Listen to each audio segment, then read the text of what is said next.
After years of letting Meta dominate the XR world, Google just threw down the gauntlet. At Google I/O, they showed the capabilities of Muhan, which is the first Android XR device that they teamed up with Samsung to produce, and they've showed off what I've decided to dub Google Glass 2 Electric Boogaloo. I'm Fistful of Shrimp, I make VR, AR, and Unity dev content, and today I'm going to be breaking down everything that's happened this month that you should probably know if you develop for any of these platforms. Let's start off with what you can actually use today. The Android XR SDK Preview 2. There's quite a few updates in this preview, and there's one in particular that I found very interesting. Kicking things off, we have dynamic refresh rate support, so this is going to optimize for performance and power consumption. Now, the one I found very interesting is they have Space Warp shader support via Shader Graph. Now, Space Warp was originally developed by Meta as a VR optimization technique that will essentially reduce computational load by generating intermediate frames between the frames your app actually renders. What's really interesting and nice about all this is the fact that now Android XR has this integration. So it's nice to see that this technology is able to be used outside of the Meta ecosystem, and it looks like it'll be applicable to other VR platforms. Cool. We also got improvements to their mixed reality template with occlusion and persistent anchors. If you want to test any of these things out, you can do so because the Android XR samples for Unity are now available on GitHub, which includes hand tracking, plane tracking, face tracking, and pass-through demos. And if you think these demos are all good and everything, how are we supposed to test it without any hardware? Well, the answer is Android XR emulator, which in this developer preview 2, looks like the emulator has received updates to stability, support for AMD GPUs, so holler at you if you're Team Red, and is now fully integrated with Android Studio UI. And I don't think this announcement would be complete without this last bit. Firebase AI logic for Unity is now in public preview, so you can integrate Gemini AI into your VR apps. One thing you'll notice throughout this whole thing is Gemini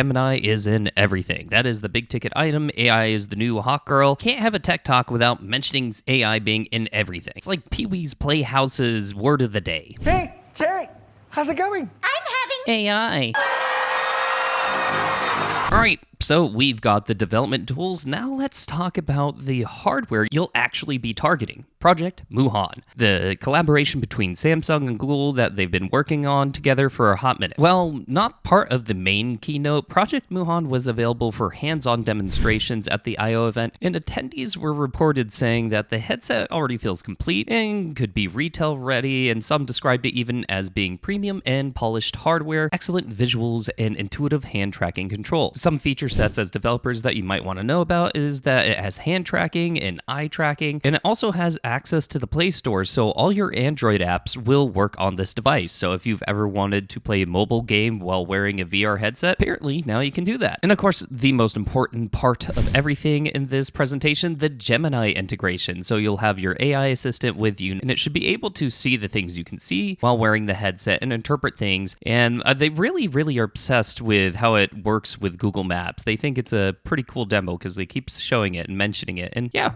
it is pretty cool. Now, when can you expect this hardware to be out, what you've been developing for using their emulator? Well, Google has confirmed that Project Muhan will be coming out at the very specific date of later this year. So no real date was revealed, and neither was the pricing. But if I had to guess about the pricing, obviously more expensive than a Quest 3, hopefully way cheaper than a Vision Pro, somewhere around the Meta Pro. It's going to have eye tracking and hand tracking, so that sounds about the right target. Before we dive into the next section, if you're loving this so far, consider giving me a sub sandwich and check out my Patreon for extended cuts and exclusive tutorials. But enough about me, back to the content. So Project Muhan is what we can develop for today, but what can we develop for tomorrow? Well, in steps the Android XR glasses. And luckily this time, I think they might actually have learned from their mistakes with Google Glass. Now, of course, the biggest selling point of these glasses is the fact that Gemini is going to be heavily integrated with them, and so your XR glasses are going to aim to be your assistant as you go throughout the world. Some of the feature lists include real-time language translations with live subtitles that might need a little fine-tuning. They kind of had a hiccup at the demo. ببخشین فارسی من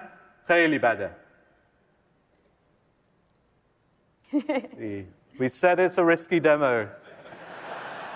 But kudos to Google for doing a live demo with something that is still in experimental phase. They also are going to have turn-by-turn navigation and location services, messaging and scheduling through voice commands, photo capture so you'll be able to take pictures with the camera on the glasses, and context awareness. Gemini will be able to remember things that you've seen and reference them later, which, cool.